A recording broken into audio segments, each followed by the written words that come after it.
Hello students, मैं विनीत कुमार पाठक अपने YouTube channel पाठक chemistry classes में आप सभी का बहुत बहुत स्वागत करता हूं। आज हम लोग नस्ट इक्वेशन पढ़ेंगे, लेकिन नस्ट इक्वेशन पढ़ने से पहले हमको ये जानना होगा कि नस्ट इक्वेशन किस टाइप के इलेक्ट्रोकेमिकल सेल पर अप्लीकेबल है। इलेक्ट्रोकेमिकल सेल्स दो तरीके से बनाए जाते हैं, एक होता है स्टैंडर्ड सेल और दूसरा होता है कंसंट्रेशन सेल। जो स्टैंडर्ड इलेक्ट्रोकेमिकल सेल होता है उसमें एनोड और कैथोड हाफ सेल्स में इलेक्ट्रोलाइट का कंसंट्रेशन यूनिटी होता है। इसका मतलब हुआ कि जो इलेक्ट्रोलाइट हम एनोड हाफ सेल या कैथोड हाफ सेल में इस्तेमाल करते हैं उनका कंसंट्रेशन 1 मोलर होता है और इन सेल्स के लिए टेम्परेचर 298 केल्विन, प्रेशर 1 बार रखा जाता है।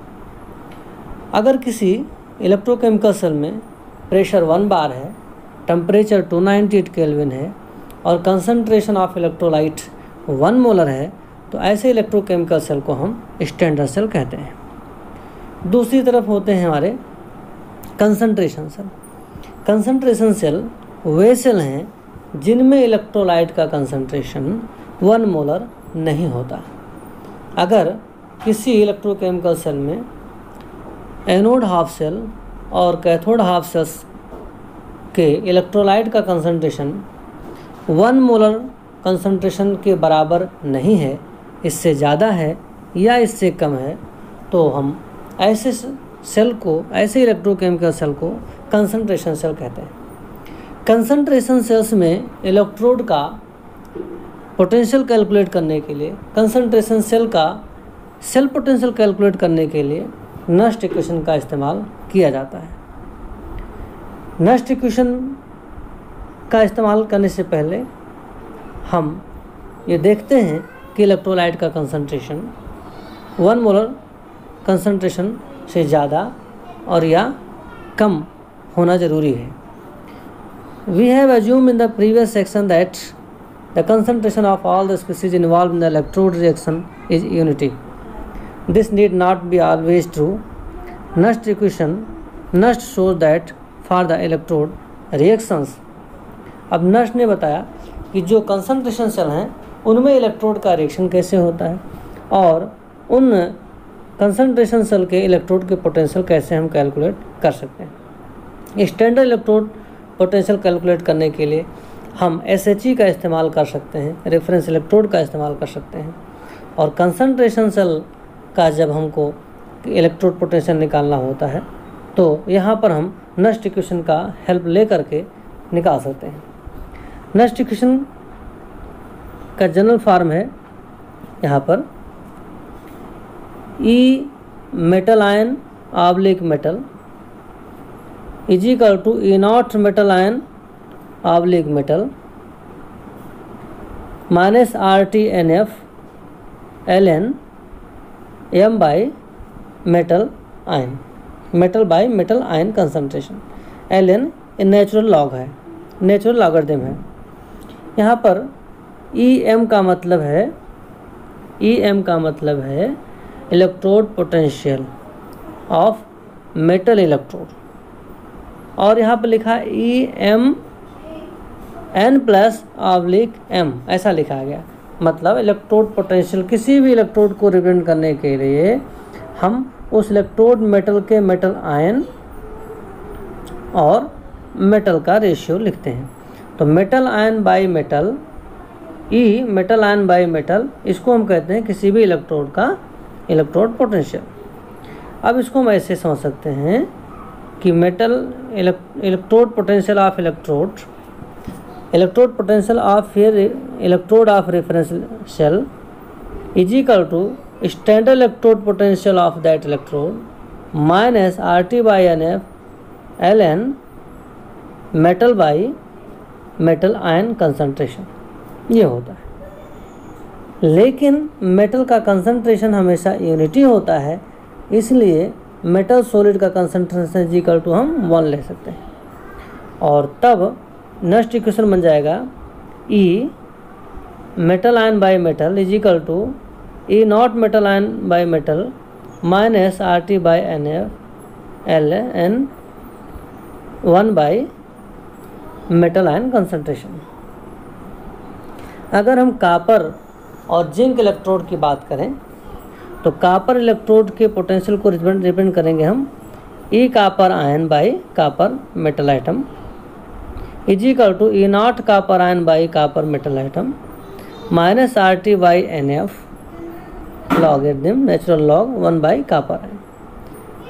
तो यहाँ पर जो ये आपका E naught copper ion by copper metal है, ये है standard electrode potential of copper electrode, और यहाँ जो E copper ion by copper लिखा गया है ये है reference electrode potential of copper electrode.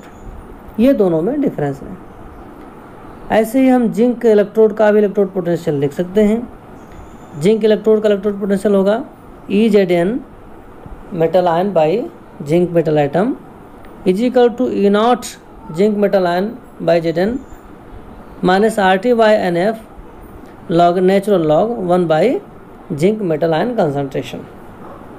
तो यहाँ पर भी जो E naught Z N ion Z N di positive ion oblique Z N है, ये जिंक इलेक्ट्रोड का इलेक्ट्रोड पोटेंशियल है, स्टैंडर्ड इलेक्ट्रोड पोटेंशियल है, और यहाँ पर जिंक का रेफरेंस इलेक्ट्रोड पोटेंशियल है। अब हम बात करेंगे सेल पोटेंशियल का। तो किसी भी सेल का सेल पोटेंशियल होता है cell potential is equal to E cathode minus E anode. Cathode potential minus anode potential is equal to cell potential. तो यहाँ पर कैथोड हमारा कापर है, एनोड हमारा जिंक है, तो जब सेल पोटेंशियल निकालेंगे तो cathode potential minus anode potential इस प्रकार से निकल जाएगा। अब यहाँ पर हम निकाल सकते हैं, वैल्यू पुट कर दें, कैथोड पोटेंशियल की वैल्यू यहाँ रख देंगे और एनोड पोटेंशियल की जगह पर हम इसको रख देंगे। तो E cell is equal to E cathode minus E anode, value put कर दीजिए और वैल्यू पुट करने पर मिलेगा E cell is equal to E not cell R T by N F, यहाँ पर एन एफ होगा R T by N F logarithm product ion by reactant ion. ये जब हम नेट रिएक्शन लिखते हैं किसी भी इलेक्ट्रोकेमिकल सेल में जिंक और कापर के, तो आप देखते हैं कि जिंक जो होता है ये प्रोडक्ट आयन होता है और कापर जो होता है वो रिएक्टेंट आयन होता है। तो यहाँ पर जो आपका बनेगा रिएक्शन कुछ इस प्रकार से होगा, E cell is equal to E not cell minus R T by N F natural log zinc ion concentration divide by copper ion concentration, इस प्रकार से लिखा जाएगा। तो यहाँ हमने अभी कहा कि product ion bye reactant ion लिखते हैं। कैसे? क्योंकि जो जिंक और कापर के इलेक्ट्रोकेमिकल सेल में रिएक्शन होता है, नेट रिएक्शन होता है, वो कुछ इस प्रकार से होता है। जैसे इसमें होता है कि आप लेते हैं zinc item plus copper ion give rice zinc ion bye copper item, और इसमें 2 इलेक्ट्रॉन का ट्रांसफ़र होता है। तो एन इज इक्वल टू कितना होता है इसमें 2 इलेक्ट्रॉन। जब जिंक आयन में कन्वर्ट होगा तो लॉस ऑफ 2 इलेक्ट्रॉन होगा और जिंक का ऑक्सीडेशन हो जाएगा, और जब कापर आयन कापर आइटम में कन्वर्ट होंगे तो 2 इलेक्ट्रॉन का गेन होगा और कापर का रिडक्शन होगा। तो यहाँ जो एन लिखा गया है, एन का मतलब 2, वो एन जो है आपका 2 इलेक्ट्रॉन जो लिखा गया 2 लिखा गया, that is the number of electron transferred during redox reaction, ये लिखा जाता है इसमें। और इस प्रकार से हम नष्ट इक्वेशन बना सकते हैं किसी भी सेल के लिए। अब हम बात करेंगे इसको थोड़ा और शार्ट कर सकते हैं।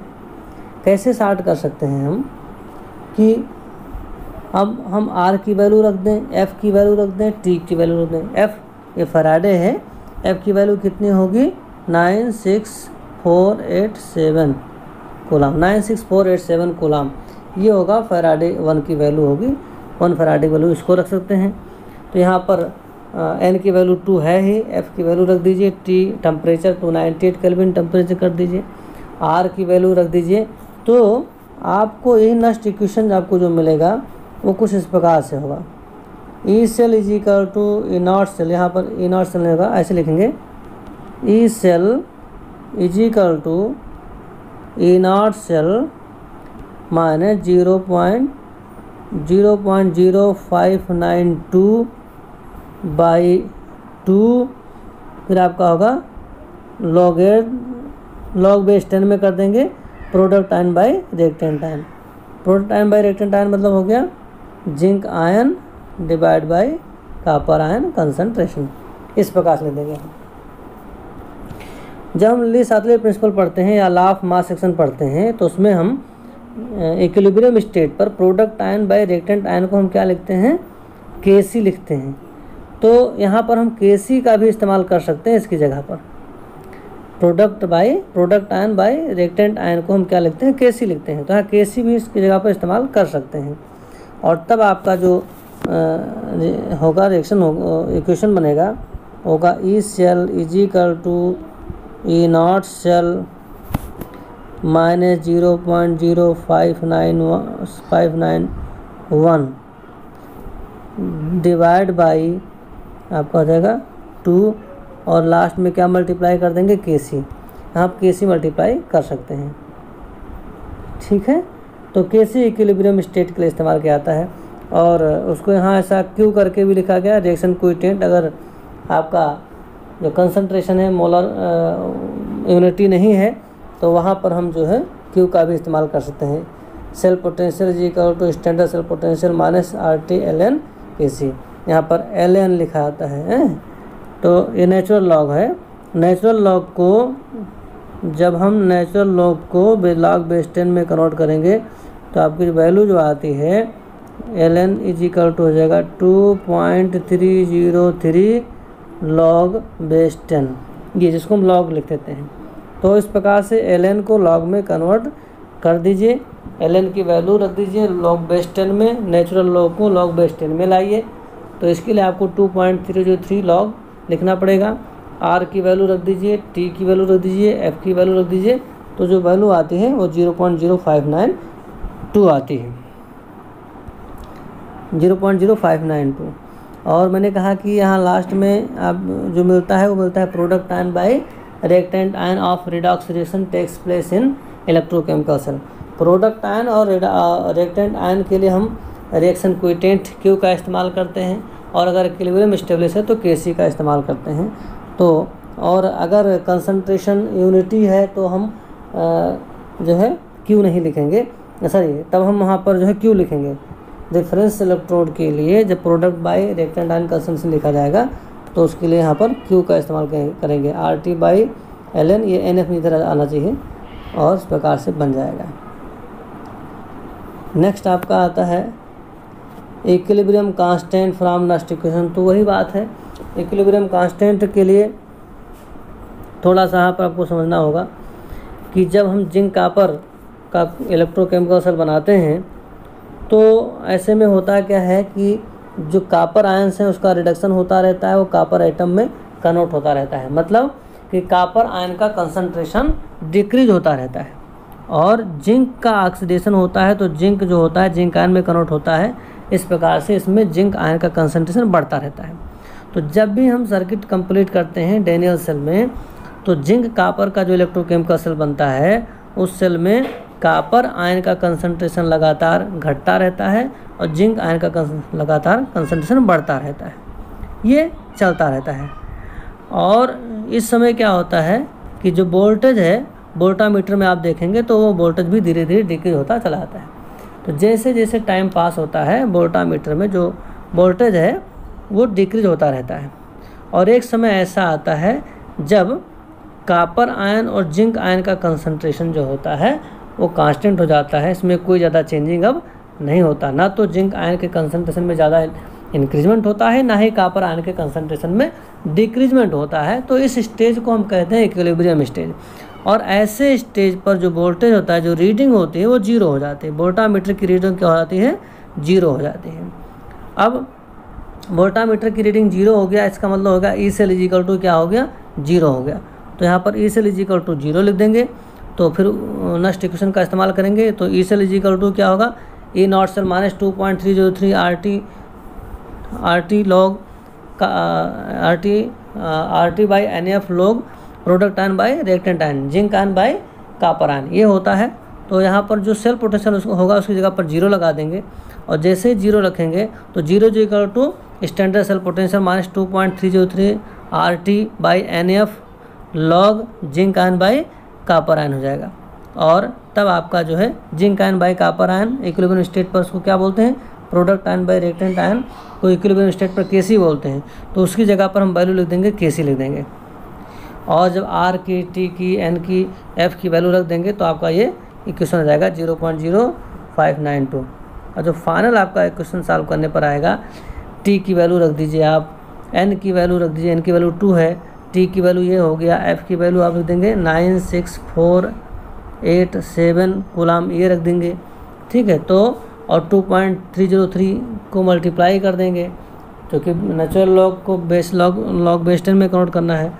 तो आपका जो वैल्यू आ जाती है कुछ इस प्रकार से आ जाती है, 37.288 आता है। और आप इस प्रकार से रिलेशन हम इस्टेब्लिश कर सकते हैं। Thus the above equation gives relationship between equilibrium constant of the reaction and standard potential of the cell in which the reaction takes place. Equilibrium constant of the reaction difficult to measure, otherwise can be calculated from the corresponding E0 value of the cell. तो इस प्रकार से जैसे ही हम E cell is equal to 0 रख देंगे तो जो हमारा इक्वेशन मिलेगा वो इक्वेशन हो जाएगा आपका इक्विलिब्रियम पर इक्वेशन, इस प्रकार से हो जाएगा, ठीक है। तो E cell is cell potential, standard cell potential is equal to हो जाएगा 0.0592 डिवाइड बाई 2 लॉग Kc, ये होगा रिलेशनशिप। ये आपका इक्विलिब्रियम कांस्टेंट और स्टैंडर्ड सेल पोटेंशियल का रिलेशनशिप होगा। अब हम बात करेंगे इलेक्ट्रोकेमिकल सेल एंड गिव्स energy of the reaction. Reaction की गिव्स एनर्जी और इलेक्ट्रोकेमिकल सेल का किस प्रकार से संबंध है। Electrical work done in 1 second is equal to electrical potential multiplied by total charge pass. Electrical जो वर्क होता है वो इलेक्ट्रिकल पोटेंशियल और चार्ज का मल्टीप्लिकेशन प्रोडक्ट होता है। If we want to obtain maximum work from galvanic cell then charge has to be passed reversibly. अगर हमको अधिक से अधिक वर्क ऑब्टेन करना है इलेक्ट्रोकेमिकल सेल से, गैल्वेनिक शेल से, तो हमको चार्ज को रिवर्सिबली पास करना पड़ेगा। The reversible work done in a galvanic cell is equal to decrease in its गिव्स फ्री एनर्जी। तो जो रिवर्सिबल वर्क होता है वो रिवर्सिबल वर्क जो है गिव्स फ्री एनर्जी के डिक्रीजमेंट के बराबर होता है। तो if the EMF of the cell is, अब यहाँ देखो इस प्रकार से निकाल सकते हैं। If we know that cell potential of an extensive parameter but delta G is an extensive thermodynamic extensive, जो डेल्टा जी होता है वो एक्सटेंसिव प्रॉपर्टी है, और डेल्टा जी जो होता है एक्सटेंसिव प्रॉपर्टी होती है, और जबकि ई सेल जो होता है वो इंटेंसिव प्रॉपर्टी है। E cell cell potential intensive property है, और गिव्स फ्री एनर्जी चेंज जो होता है वो एक्सटेंसिव प्रॉपर्टी होता है, क्योंकि गिव्स फ्री एनर्जी की जो वैल्यू है वो n पर डिपेंड करती है, number of moles per depend करती है। अब हम वही डाइनल से ले लेंगे जिंक और कॉपर का, और उसमें हम देखेंगे जो रिलेशन आता है delta G is equal to minus NFE। यहाँ 2 क्या है, 2 इज द n की वैल्यू 2 है। Delta G equal to negative NFE cell, तो n की वैल्यू 2 होगा तो 2FE शेल हो जाता है। अब डेल्टा जी क्या है, गिव्स फ्री एनर्जी चेंज है। यहाँ पर F क्या है, Faraday that is the charge quantity. E cell क्या है, सेल पोटेंशियल है, और 2 क्या है, number of electron transfer during the chemical reaction of redox reaction. तो यहाँ जो रिलेशन बनता है गिव्स फ्री एनर्जी का और सेल पोटेंशियल का वो ये होता है, delta G equal to minus NFE naught cell, NFE cell. तो यहाँ पर जो सेल पोटेंशियल है, यहाँ पर जो सेल पोटेंशियल है उसका संबंध गिव्स फ्री एनर्जी से साफ साफ दिखता है।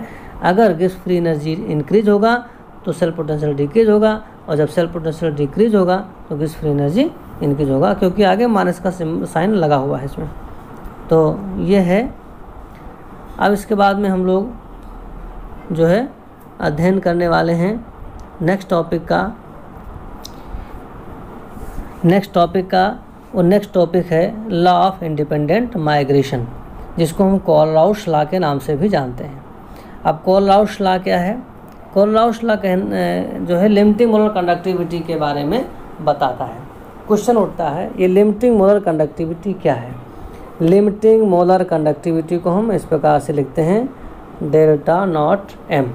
लिमिटिंग मोलर कंडक्टिविटी, तो limiting molar conductivity is the conductivity of an electrolyte when concentration approaches zero.